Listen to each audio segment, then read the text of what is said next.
જમવા કેમ સાહેબ જાઓ છો તમે? બંધ કેમ રાખો આટલા બધા છે તો એ પબ્લિક? વારા ફરતી જમવાનું મને પરિપત્ર બતાવો કે તમારે જમવાનું છે. ઈ સિવિલ પર ફરિયાદ કરું તમારી હું?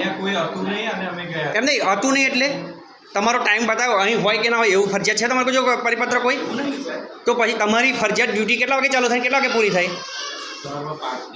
5 થી થાય બરાબર. પતે કેટલા વાગે? 7 વાગે પતે. 7 વાગે મતદાનની પતે. મતદાન પૂરું થાય ત્યાં પછીની આ પ્રોસેસ જે છે કે કલાકની એ તમારે કરવી પડે 7-8 વાગે બરાબર.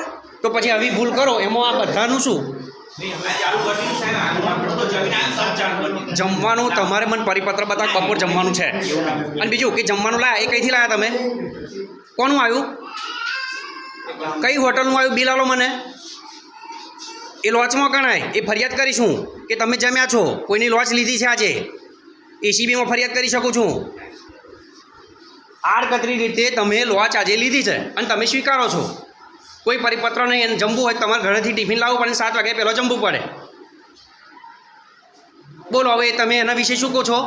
તમે ખુદ કબૂલ્યું. હવે તમારા ઉપર એક્શન કેમ ના લેવી?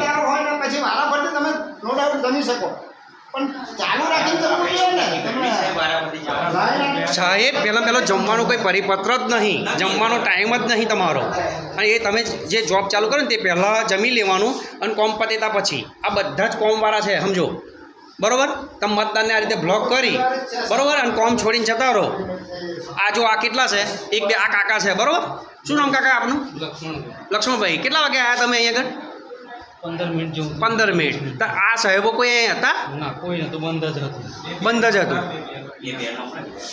બધું બંધ છે. જમવા ગયા એવું કોઈ થાય નહીં. બે જમવા ગયા.